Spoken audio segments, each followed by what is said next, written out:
We've all heard the term risk and reward, right? We all know what that means. And the KD situation, you know what it is? All the KD backers, even my buddy Chris Haynes, they want the reward, they don't want the risk. Does everybody get, if KD would have come back, and this is what KD was thinking about. This is why KD tuned out people.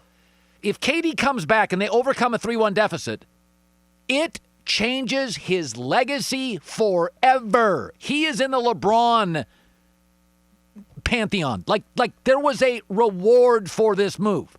This was not leading 3-1. I don't think KD comes back leading 3-1. I don't.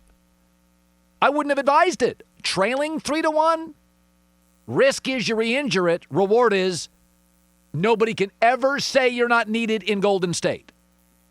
Don't invest if you're afraid to lose your money. That's why there's a rule in investing. Everybody never invests with somebody that doesn't have skin in the game. Like the rich kids, like the rich kid whose dad is rich, so he's just using his dad's money in an investment. Never invest with that guy. Got to have skin in the game. If it's your dad's money, I'm not going into business with you. Is it your money? You're like, that's because as an investor, I want you to know that you and I both could lose our own money. So if we have the fear of losing our money, oh, that's scary. You're going to work the extra hours. Yeah, you're losing dad's money. It's not trust fund kids, don't invest with them. And this whole situation is what we want with NBA players, and we don't do this with NFL players. There is no term playing hurt in the NFL. It's just playing. Everybody's hurt all the time. Week 2, everybody's hurt.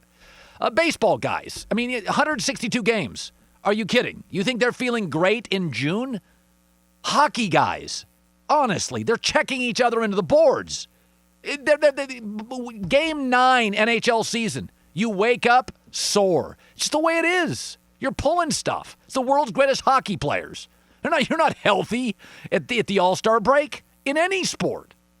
And so there's a lot of coddling of NBA players. I think it's patronizing. They're grown-ups. They're smart guys. They know their brand. They know the risk. Don't insinuate Kevin Durant can't figure out the risk. Kevin Durant's smart. He knew the risk. John Wall has been going out on the floor for the last several years, not 100%. He knew the risk. Once he signed the big fat contract, he was willing to play hurt, and then he really got hurt. John Wall, he'd sit out games. Once John got the money, John's like, I'm going to go for it. And Kevin Durant's got $150, $200 million net worth. He's made 6 or 7 massive Silicon Valley investments. Kevin doesn't need the money. Kevin's set for the rest of his life. But, I think a lot of the NBA, the media in the NBA tends to pander, and I think a lot of it is because they don't want to lose access. There's like 7 stars in the NBA. You got to have their phone number. And in the NFL, you can get information from anybody. But in the NBA, media people, you got to have Jimmy Butler's number. You got to have LeBron or Rich Paul. I'm lucky I got Rich. You got to have certain access to people or you don't get information. But the reality is it's called risk and reward. There was a huge reward for Kevin Durant here playing. Massive. Massive. Just as big a reward in Silicon Valley when he puts $4 million down on an IPO. There's a big, by the way, YouTube, or no, it was Uber IPO, bombed.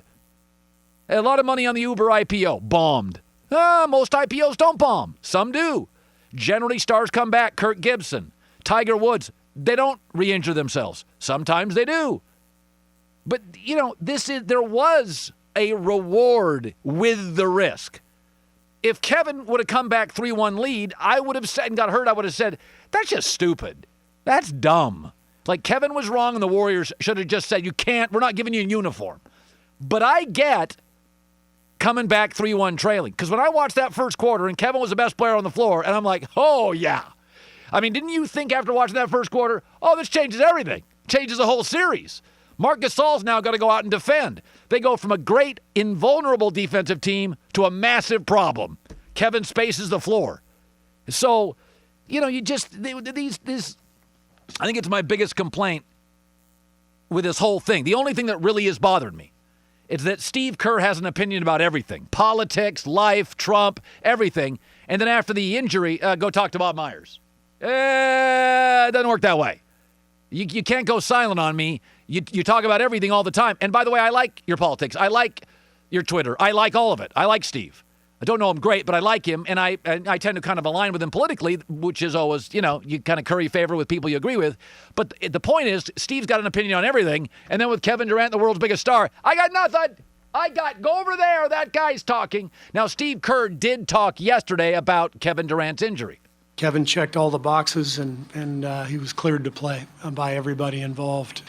Now, would we go back and do it over again? Damn right. But that's easy to say after the results. When we gathered all the information, our feeling was the worst thing that could happen would be a re-injury of the calf. I don't know what else to add to that other than had we known that this was a possibility, that this was even in the realm of possibility, there's no way we ever would have allowed Kevin to come back.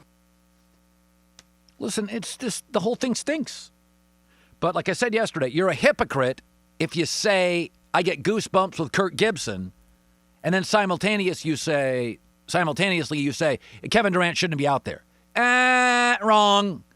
You can't do it. If you're getting goosebumps on Michael Jordan's flu game, I go to YouTube and watch Kirk Gibson's home run 5 times a year. We love, by the way, I got incredibly emotional watching Tiger Woods win the Masters. Why? Because I knew what he was overcoming. I'd watched Tiger for 4 years come back to tournaments, fall apart physically. So why am I getting emotional sitting there, watching Tiger at the Masters? Because of the injuries. So don't be a hypocrite and say you love those, which I do, and then say Kevin shouldn't have played. If Kevin would have stayed the rest of this series and won it, this would be an all-timer. We would be talking about this 30 years from now, the Kevin Durant series. This was a game changer to his legacy. So you can't have it both ways. And I'm consistent on this. I like my athletes to come back injured. I've done a show with a hangover. You know what? That's life.